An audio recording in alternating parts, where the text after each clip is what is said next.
Vamos a continuar con la parte de las condiciones de seguridad establecidas por la norma oficial mexicana 002 de la Secretaría del Trabajo y Previsión Social. Lo que vamos a ver en este apartado son 4 formatos que todas y todos ustedes van a tener disponibles en el Drive que se encuentra en el aula virtual, en la plataforma del aula virtual. Ustedes van a decidir cuáles son los que tienen aplicación o no. El que es universal invariablemente es este formato que tenemos de la revisión mensual de extintores. Recordemos que habíamos mencionado que la la inspección de los extintores portátiles se realizaba de manera mensual, mínimo de manera mensual, y que debería de haber una bitácora en donde hubiera registro para, evidencia de que se estaba realizando esta inspección. El formato que les estamos proponiendo pues está en Word, está editable, tiene como pueden ver en la parte superior a la derecha el mes que se está realizando la inspección, el año, y que por esta razón mínimo en nuestra bitácora de evaluación de extintores deberíamos de tener por lo menos 12 documentos como el que están viendo en la pantalla. Ahora, lo que estamos poniendo en nuestra primera columna es la ubicación donde se encuentra el extintor. Primer piso, segundo piso, tercer piso, recepción, en fin, cuál es la ubicación. No es necesario que los extintores estén numerados, o sea, que lleven un número, una secuencia, una clasificación por piso, aunque es bastante deseable, porque dado que se van a ir cada año a la revisión y mantenimiento por parte del proveedor cada año, pues al momento de que nos lo regresa tenemos una mejor guía para poder instalar o volver a colocar esos extintores en su respectivo sitio conforme a la identificación de los riesgos de incendios que encontramos dentro del inmueble. No es obligatorio, pero es una buena práctica. Lo que sí es obligatorio, como habíamos mencionado, es que cumpla con el señalamiento conforme a la norma oficial mexicana 026 de la STPS.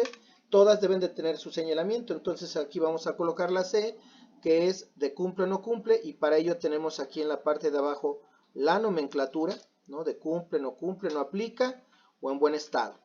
Entonces, señalamiento cumple o no cumple.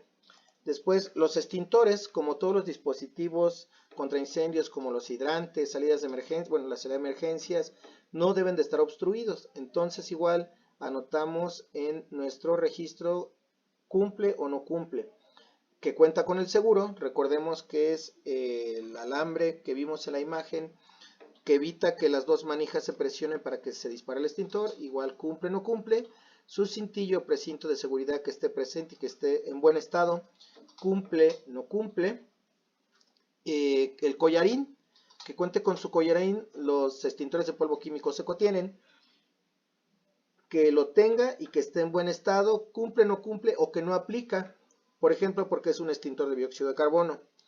En el siguiente, recordemos que si acaso tiene manómetro, que el manómetro esté en buen estado, cumple, no aplica, y la presión, recordando nuevamente la aguja amarilla que está en el segmento verde, imaginando la carátula de reloj entre 11:30 y 12:30, debe de estar esta manecilla ahí, consideraremos que tiene buena presión, que cumple, no cumple o no aplica porque es de dióxido de carbono.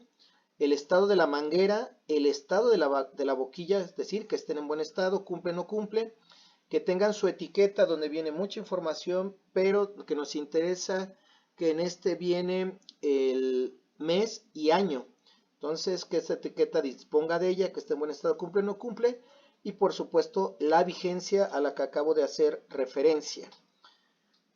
Si hubiera alguna observación que realizar, bueno, este es un espacio, ustedes es un editable, como lo pueden ver, pueden agregar los renglones que quieran, ¿no? Darle otro diseño, pero lo que sí debe de tener invariablemente es cómo se llama la persona que realizó a cabo la inspección, persona o personas, o persona responsable, y la firma de quien la realizó. Bueno, esto es respecto a los extintores portátiles. El siguiente que tenemos es la inspección de los detectores de humo, que igual que los otros dispositivos, como establece la norma oficial mexicana, la 02, tiene que haber una revisión mensual y su respectiva, la bitácora respectiva. Igual especificando el mes, el año en que se está realizando, nuevamente la ubicación, dónde está ese detector de humo, primer nivel, segundo nivel, estacionamiento, recepción, todas las áreas que ustedes tienen identificadas ya en sus inmuebles. El número de detector, ahí no le ponemos directo sobre el detector una etiqueta de número como en los extintores, pero bueno, los tenemos identificados para poder hacer referencia al extintor. Después, los extintores tienen un LED, digo, a menos de que tenga el extintor ya varios años, que no cumpla con ciertas especificaciones, pero los extintores de 10 años para acá por lo menos deben de traer un foco o una luz LED activo que parpadea cada tantos segundos y que cumple o no cumple, que no veamos el parpadeo. Y algunos de manera más reciente llegan a tener un sonido que es un pitido agudo de un decibel, pues no alto, pero lo suficientemente perceptible, que nos indica, ¿qué es lo que nos indica el LED? Pues lo que nos está indicando es que ese detector de humo está recibiendo energía eléctrica. Es lo único que nos indica este LED. Porque además tenemos que ver si efectivamente este detector de humo está sensando la presencia de humo, y para ello se realizan pruebas semestrales.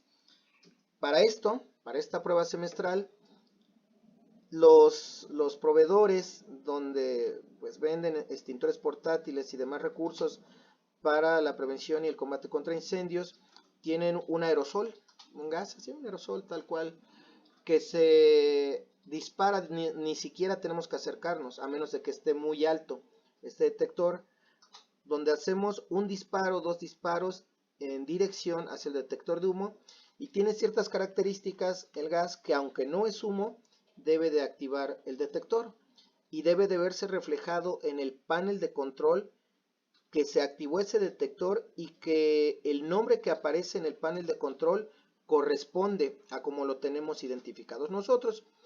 Y fuera de esto, bueno, observaciones que nosotros encontramos. De igual manera que en el anterior, bueno, viene la nomenclatura de C, que es que cumple, NC no cumple, observaciones, quién es la persona que revisó o responsable de la inspección y su firma. El siguiente es de las salidas de emergencia. Las salidas de emergencia, bueno, como veíamos en el PowerPoint acerca de las salidas de emergencia, es decir, las entradas y salidas habituales de cualquier inmueble o espacio, aunque no tengan las características que vamos a ver aquí en el aspecto de la tabla que estamos viendo, de la bitácora de inspección, son asumidas como salidas de emergencia. Incluso si las hojas de la puerta abren hacia adentro, bueno, pues no hay nada, o sea, si no se pueden cambiar, pues no se cambian. Son nuestras salidas de emergencia las que tenemos. Lo deseable es que haya salidas de emergencia que habitualmente no son utilizadas por los habitantes, ya sean población fija o población visitante, quiero decir, ellos no las utilizan y siempre están cerradas y no se utilizan a menos de que haya un incendio u otra condición que nos obligue a realizar una evacuación de emergencia.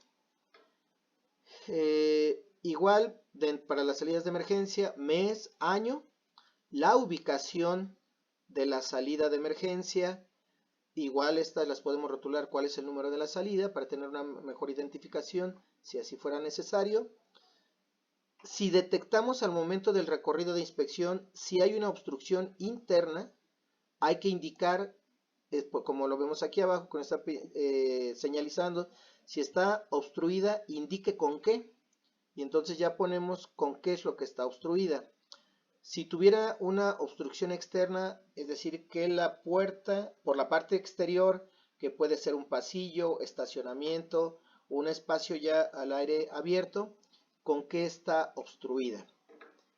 Igual, conforme a la norma 026 debe de contar con un señalamiento, y este señalamiento se coloca por la parte interior para las personas que habitan el inmueble o visitan el inmueble, y por la parte exterior para que las personas que no pertenecen o no tienen una razón de ingresar al inmueble identifiquen que esa es una salida de emergencia y que no deben de colocar nada que la obstruya. Entonces, cumple, no cumple o no aplica por alguna razón el señalamiento exterior. El siguiente es la barra de pánico. Esta barra de pánico es un dispositivo que está diseñado de tal manera, aproximadamente a la mitad de la puerta, que yo lo empujo con una mano o con ambas manos. No requiere en realidad un esfuerzo significativo. La empujo y la puerta abre. Debe abrir hacia afuera y no se requiere llave o nada que para abrir esa puerta. Están diseñadas para eso, las barras de pánico. Abren de adentro hacia afuera, pero no en sentido contrario. Entonces, por una cuestión de seguridad, cumple, no cumple o no aplica porque la puerta no tiene barra de pánico y no pasa nada, ¿no? Si no tiene la barra de pánico. La lámpara de emergencia está en buen estado o no aplica porque no tiene lámpara de emergencia. Si la puerta de emergencia abre en sentido del flujo, es decir, que las hojas de la puerta abren hacia afuera, cumple, no cumple o no aplica. Por ejemplo, en puertas que sean corredizas y que deben de contar con un mecanismo o que se puedan accionar de tal manera que se puedan abrir sin que se requiera nada adicional para poderlas desplazar las hojas de izquierda a derecha. Igual, observaciones que encontramos: la persona que realizó la inspección o responsable de quien realizó la inspección y su firma. Y por último, si acaso llegáramos a contar en el inmueble, pues con hidrantes, con estos hidrantes. Los hidrantes, nuevamente, mes, año, la ubicación del hidrante, número del hidrante, tiene que estar señalizado igual conforme a la norma 026, si cumple con su señalamiento o no lo cumple. No debe de estar obstruido, entonces en este caso cumple, no cumple. El gabinete, si es que acaso aplica gabinete o si está en bolsa, dependiendo de la marca, del modelo que se haya adquirido del hidrante, bueno, que esté en buen estado, cumple, no cumple. Que el manómetro, algunos hidrantes pues de tiempo, de ciertos años, ya no cuentan con el manómetro. Este manómetro debe de estar en buen estado, cumple, no cumple o no aplica porque no tiene como tal su manómetro. Y esta presión, la mayoría de los manómetros las traen en PSI, que es una medida de presión inglesa, que son libras sobre pulgada cuadrada, la pound square inch, pero también puede venir en el kilogramos por centímetro cuadrado. ¿Cuál es la presión que estamos registrando o que se observa en el manómetro? La válvula del hidrante que esté en buen estado, cumple o no cumple, es decir, que no esté oxidada, que sea fácil manipularla. La manguera, que no tenga picaduras, que esté en buen estado, de manera general, cumple o no cumple. Y la boquilla o pitón, suelen decirle algunas personas, colegas, la boquilla o pitón también que esté en buen estado, que no haya un deterioro evidente, que no esté oxidada, que esté colocada y además esté bien colocada. Eso aplica también para la manguera. Y entonces cumple o no cumple. Observaciones al respecto de nuestra inspección: la persona que realizó el nombre de la persona que realizó la inspección. En este caso, bueno, puede ser también persona encargada de la inspección. Y por último, su firma. Estos formatos, insisto o repito, como pueden observar, son editables. Ustedes pueden colocar sus logotipos institucionales para poder personalizarlos conforme a los logotipos que ustedes tengan. Y debemos de llevar bitácoras de ellos. Así es como lo establece la norma oficial mexicana 002. Y para poder estar en conformidad con esta normatividad, tendremos que llevarlos. Bueno, una vez más, estos formatos están disponibles en el Drive del curso de responsables oficiales de protección institucionales. Y el enlace se encuentra en el aula virtual. Muy bien. Pues bueno, con esto estaríamos terminando la parte de los dispositivos de prevención y combate contra incendios, las condiciones de seguridad. y vamos a pasar a nuestro siguiente tema.